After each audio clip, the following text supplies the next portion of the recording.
Diyos, nagpapasalamat po kami ngayong umaga na kami po ay pinagsama-sama mo ngayong umaga upang magpuri sa iyo, upang ikaw ay sambahin sa Espiritu at sa katotohanan.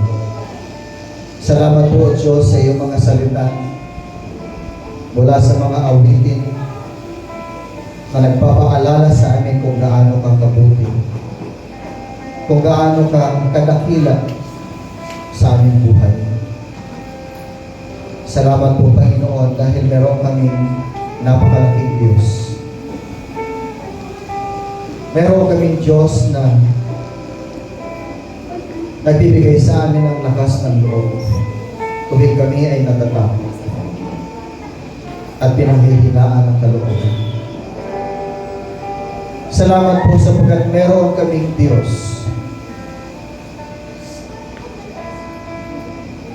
na siyang nagbabago sa aming buhay.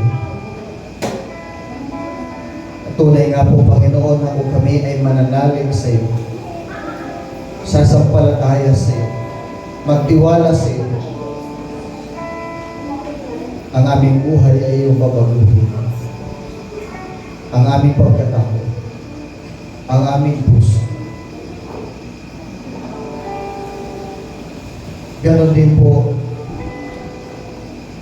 meron kaming Diyos na siyang tumutugon sa lahat ng aming pangangailangan. Salamat po, Diyos, sapagkat hindi po kami pinagkukulang. Salamat po dahil pinapaalalahanan mo kami, Panginoon, tuwing kami po ay nakakalimot na sa iyo dahil sa aming pagsisikap, matugunan lamang ang aming pamilya, ang pangangailangan. Salamat, Lord, dahil hindi mo hinahayaan na kami po ay mahulog sa pitag ng kaaway at sa sistema ng mundo.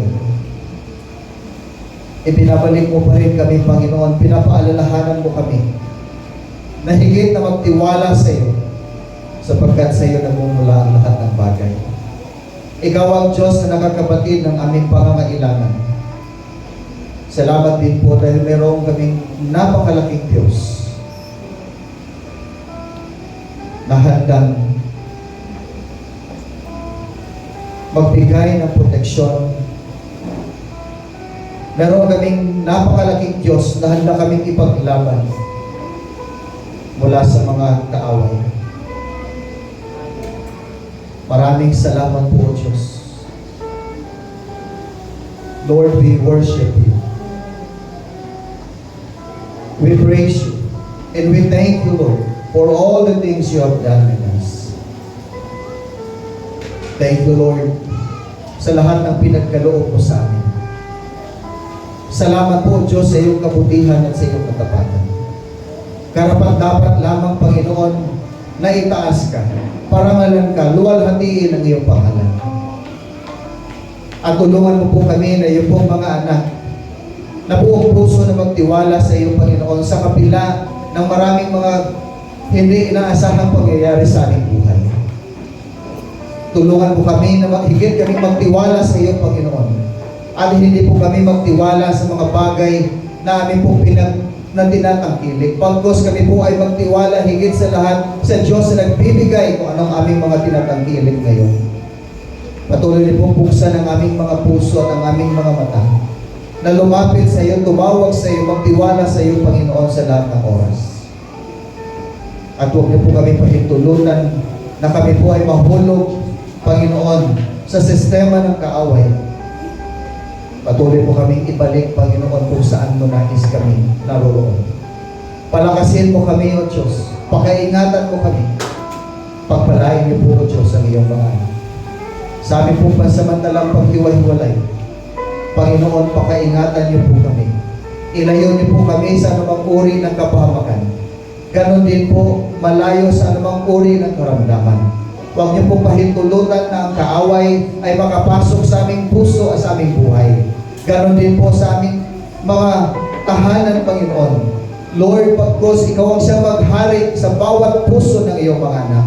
Ikaw rin po ang maghari sa aming mga tahanan, Panginoon, upang maranasan po namin patuloy ang kaginhawaan ng buhay, ang kapayapaan, At ganoon din po, higit sa lahat, ang iyong masaganang biyaya at pagpapala na nagmumula kay Kristo ay patuloy po naming mararanasan, Panginoon.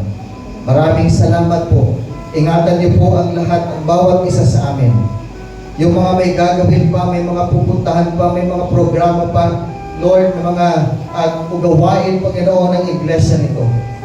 Ilayo niyo po kami sa anumang uri ng kapahamakan.